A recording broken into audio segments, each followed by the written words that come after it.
जब पांडव तथा कौरव राजकुमारों की शिक्षा पूर्ण हो गई तो उन्होंने द्रोणाचार्य को गुरु दक्षिणा देना चाहा।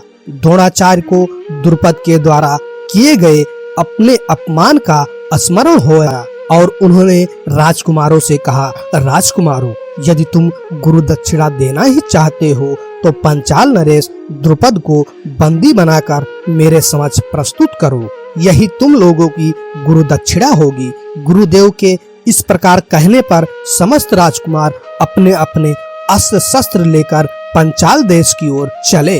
पंचाल पहुंचने पर अर्जुन ने द्रोणाचार्य से कहा, गुरुदेव, आप पहले कौरवों को राजा द्रुपद से युद्ध करने की आज्ञा दीजिए। यदि वह द्रुपद को बंदी बनाने में असफल रहे तो हम पांडव युद्ध करेंगे।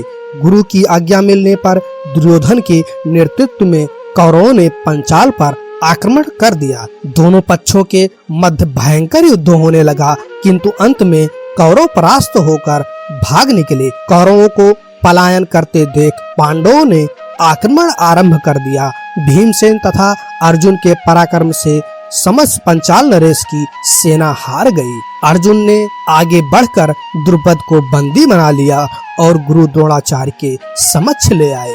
द्रुपद को बंदी के रूप में देखकर द्रोणाचार्य ने कहा, हे द्रुपद, अब तुम्हारे राज्य का स्वामी मैं हो गया हूँ। मैं तो तुम्हें अपना मित्र समझकर तुम्हारे पास आया था, किंतु तुमने मुझे अपना मित्र स्वीकार नहीं किया था। अब बताओ, क्या तुम मेरी मित्रता स्वीकार करते हो? द्रुपद ने लज्जा से सिर झुका लिया और अपनी भूल के लिए क्षमा याचना करते हुए बोले, हे द्रोण, आपको अपना मित्र न मानना मेरी भूल थी और इसके लिए अब मेरे हृदय में पश्चाताप है। मैं तथा मेरा राज्य दोनों ही अब आपके अधीन है। अब आपकी जो इच्छा हो करें। द्रोणाचार्य ने कहा, तुमने कहा था मित्रता समान वर्ग के लोगों में होती है, अतः मैं तुमसे बराबरी का मित्र भाव रखने के लिए तुम्हें तुम्हारा आधा राज्य लौटा रहा हूँ। इतना कहकर द्रोणाचार्य ने गंगा नदी के दक्षिणी तट पर राज्य द्रुपद को सौंप दिया और शेष को स्वयं रख लिया। कालांतर में पांडवों ने बहुत सी अन्य विद्याओं का अध्ययन किया।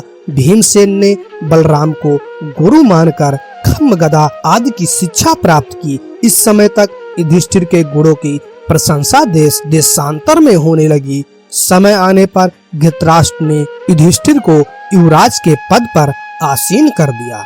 अगर ये कहानी आपको अच्छी लगती है, प्लीज लाइक करें, शेयर करें और इस चैनल को सब्सक्राइब करके अपने भाई का सपोर्ट करें। Thank you. जय हिंद, जय माता दी दोस्तों।